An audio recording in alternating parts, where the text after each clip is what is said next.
Forget fiberglass. This dried seaweed panel insulates 4 times better, costs $60, lasts 300 years. The insulation industry has known this since 1900. They just prayed you would never actually find out. Think about that number. $60. One wall. 4 times the pink fluffy stuff sitting inside your ceiling. And the material itself? It literally washes up on beaches for free, every single tide, all around the world. Piled in heaps on the sand, rotting in the midday sun, ignored by every single construction company alive. So why aren't we using it?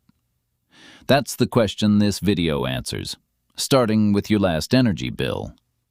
Open that bill. Look at the heating line, the cooling line.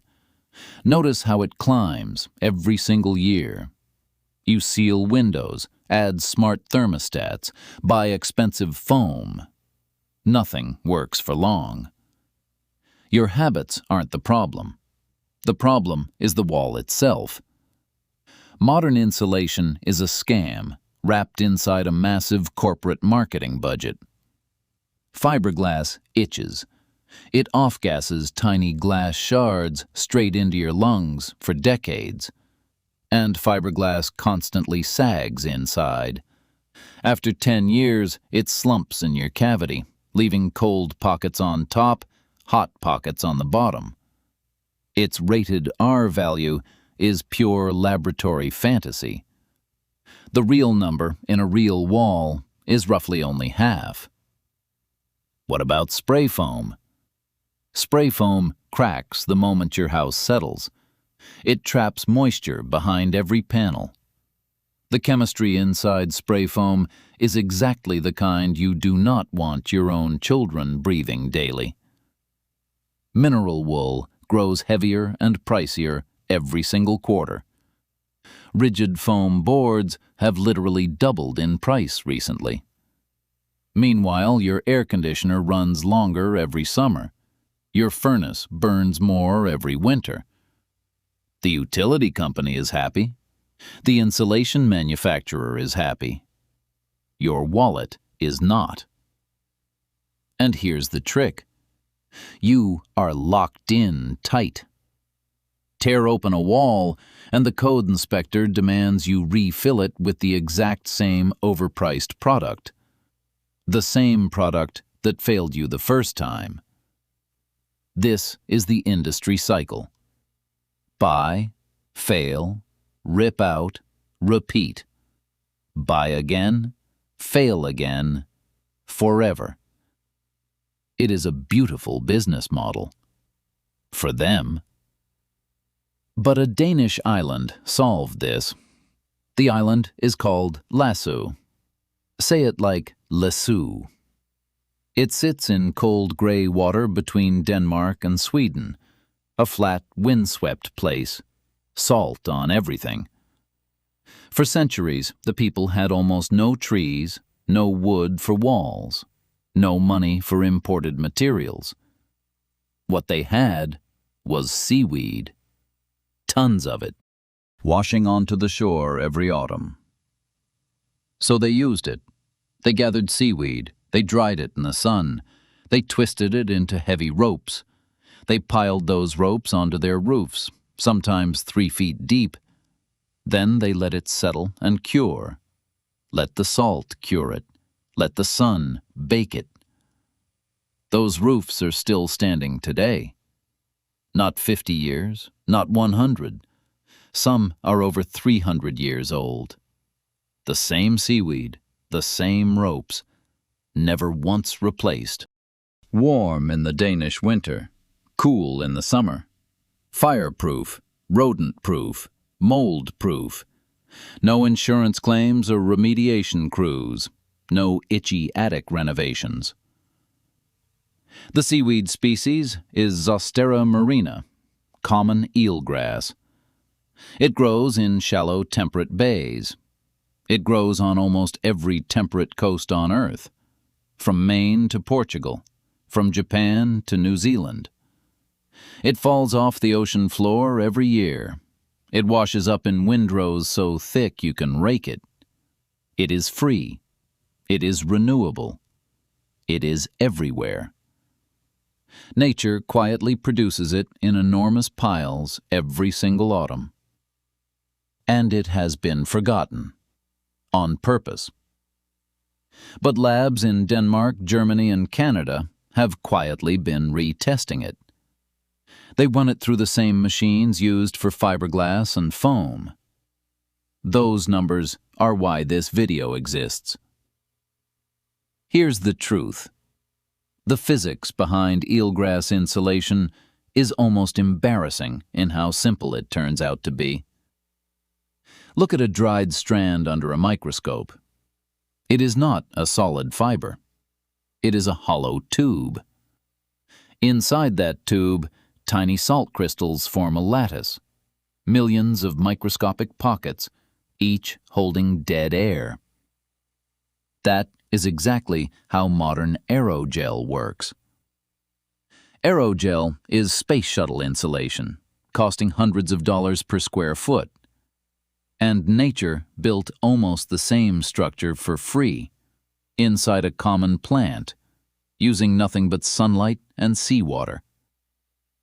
Air is the best insulator we have. Not fiberglass, not foam. Air. The trick is holding it perfectly still. The moment air can move, it carries heat. Fiberglass traps air with tangled glass threads. An okay job. Eelgrass traps air inside sealed crystal chambers. It does a spectacular job, beating fiberglass on every real-world measurement. Now, add the salt. Salt does two things. First, salt does not burn. You cannot set salt on fire. So a seaweed panel with heavy salt content is naturally fireproof. Hold a blowtorch straight to its face. It chars a little on the surface, then just stops. No flame, no smoke, no dripping molten plastic. Second, salt kills mold. Salt kills fungi. Salt kills insects. Nothing wants to live inside a salt-cured seaweed rope. No termites, no carpenter ants, no mice building nests, no black mold spreading when a pipe leaks inside. Third, salt is hygroscopic. It pulls moisture from humid air, then releases it back when the air turns dry. That means a seaweed wall self-regulates humidity inside your house automatically. No dehumidifier, no HRV system, just physics. No binders, no glue, no formaldehyde, no fire retardants. Just plant, salt, and sun, the entire ingredient list. But here's what fiberglass companies never mention. Fiberglass has a fatal flaw. When it gets wet, its R value collapses. A humid summer day inside your wall cavity cuts fiberglass performance in half. A small leak destroys entire bays. Once wet, it stays wet. It never dries back. You never know, because it's hidden behind drywall. Seaweed does the opposite. When humidity rises, the salt pulls in water, which increases the density of still air pockets. The R value goes up, not down, up. In the exact conditions that destroy fiberglass, eelgrass gets better. Read that sentence again.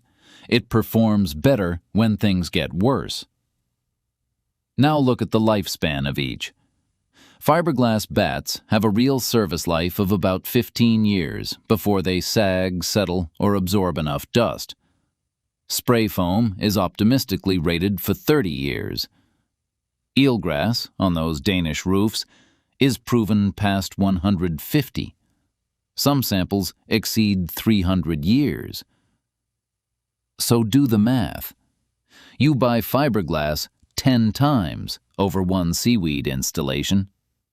10 times. That is the real cost comparison nobody puts on the label. Why aren't we using it? And here is why you have never heard of it. You cannot patent seaweed. It grows in the ocean. It belongs to nobody. No corporation can lock it up, brand it, and sell it back at a markup. There is no repeat customer. Once you install seaweed, you are done for a century. And that terrifies industry. Any company whose entire business depends on you buying the same insulation product every 15 years hates this. No patent, no recurring revenue, no lobbyists, no advertising budget, no trade show booth. So nobody ever tells you. But wait until you see the actual numbers side by side. Let's talk R value, the resistance to heat flow. Higher is better. The fiberglass bat in your wall right now is labeled R13 for a standard cavity. That comes out to about R3.1 per inch. But in real conditions, the number drops significantly. With compression, gaps, and thermal bridging, field studies put the effective value closer to R2.5 per inch. Now dried, salt-cured eelgrass, packed to the same density used on the lasso roofs, tests at R6.2. 6.2 per inch. In the same wall cavity, that jumps from R13 to R26. Doubled. Factor in fiberglass losing performance over time while eelgrass holds steady, and the lifetime advantage becomes roughly 4 times. 410. That is where the title number comes from. Not marketing, pure arithmetic. Now let's talk actual money. A standard 8x4 wall bay with fiberglass bats, vapor barrier, labor, and inflation runs about $240 installed. The same wall filled with harvested cured eelgrass using volunteer labor and free material comes in under $60. That $60 covers mesh, fasteners, and untreated lumber. The seaweed itself, harvested straight from the beach, costs absolutely $0. And the carbon footprint? Fiberglass requires melting sand at 1500 degrees Celsius, enormous energy input, enormous emissions. Eelgrass grows itself with sunlight and washes ashore on its own. Its embodied carbon isn't just low, it's negative. The plant sequestered carbon while alive. Seal it in a wall and lock that carbon inside your house for a century. 0 energy to make, 0 chemicals, 0 waste, 0 recurring cost. 4 times the performance, 1/4 the price. Now the part they really don't want you to try. You can do this yourself this weekend, hand tools. Here is the process the Danes used, updated slightly for a modern stud wall. Simple but powerful low-tech solution. Step 1. Find a coastline where eelgrass washes up. Almost any sheltered bay in a temperate zone qualifies. After a storm is best. You'll see brown ribbon-like piles along the high tide line. Rake and bag it. Legally beach debris in most jurisdictions. Check local rules. Above the tide line, it's usually free for the taking. Step 2. Spread it out somewhere sunny and dry. A driveway, a tarp, a flat roof works fine too. Let it dry for at least 2 weeks. Turn it every few days until it's bone dry and slightly crunchy. You want natural sea salt crystallized on every fiber. Do not rinse it. That salt is the whole point. Fresh water washes away the fire resistance and the mold resistance. Keep that salt sealed inside every single fiber. Step 3. Once dry, twist small handfuls into loose ropes. Nothing fancy, just enough to keep it from unraveling. This whole step takes an evening in front of the TV. Simple, low tech, and it pays for itself. Step 4. Open your stud cavity. If it's new construction, cavity is already open. If retrofit, remove drywall carefully. Pull out the sagging fiberglass. Bag it. Dispose properly, because now you know what it does to lungs. Step 5. Stuff the cavity from bottom up. Pack firm, not crushed. Aim for 6 pounds per cubic foot. That density feels like a well-stuffed pillow, not a hammered brick. Simple field test. No fancy measurement needed. Step 6. Staple breathable mesh across studs to hold everything in place. Then close the wall with drywall. That's it. One weekend. Rake, tarp, stapler, patience. No respirator, no hazmat needed. Eat lunch right off the pile. The savings math will genuinely shock you. Grab a pen. These numbers rewrite everything you thought about insulation. The average American home uses about $1,500 worth of installed insulation across all walls and the attic. In some markets, closer to $1,800. Add labor, and the total climbs past $3,000 fast. A full Seaweed retrofit of the same house, using harvested material, comes in under $500 total. That's not a typo. Under $500 for the entire house. This is the low-tech solution nobody advertises. Even commercially processed eelgrass panels from a handful of Danish and German producers cost roughly half of premium foam, and well under half of spray foam. Now let's talk about the utility bill, where things get seriously interesting. Owners who made the switch consistently report heating bill reductions between 35 and 45% in cold climates.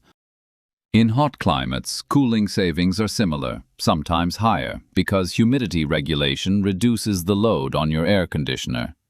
Call it 40% average, round numbers.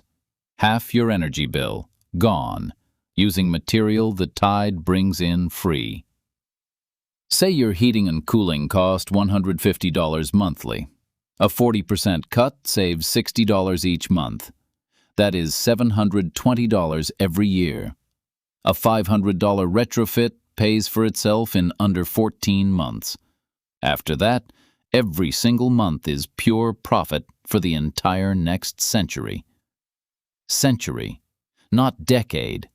Century. Live on a coast? You have unlimited free material for the rest of your life. Every storm restocks your supply. Insulate a garage, workshop, chicken coop, even your neighbor's house, never spending more than the price of a stapler. So why isn't every builder doing this? Because there is no lobby behind free seaweed from the beach.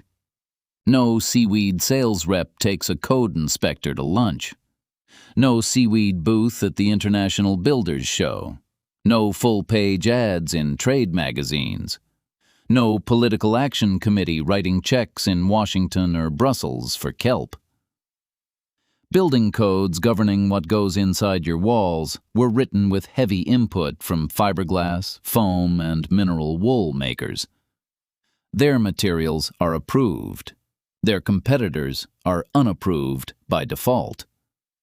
Not because they're dangerous, but because nobody paid the fee.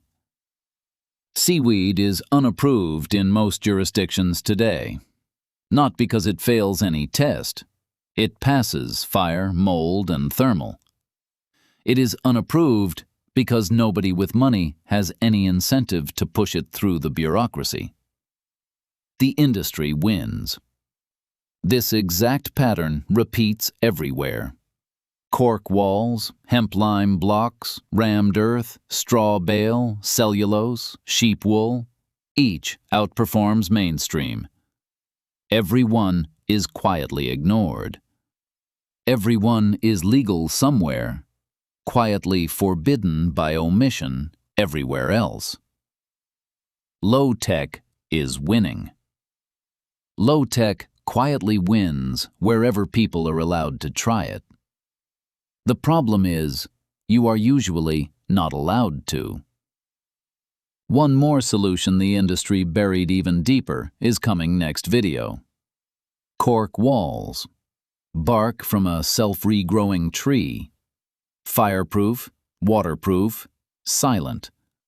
3 times the acoustic damping of drywall. Used in southern Portugal for 600 straight years. Meanwhile, the rest of the world glued together sawdust and formaldehyde and called it modern building science. Insane. If low-tech solutions like this interest you, subscribe. Next video breaks down the full cork build, bark to room. Share this video with anyone building a house, renovating one, or watching electric bills climb for absolutely no reason. Remember, the best material for your walls has been growing on the ocean floor the entire time. Free, renewable, it outperforms everything they sell you.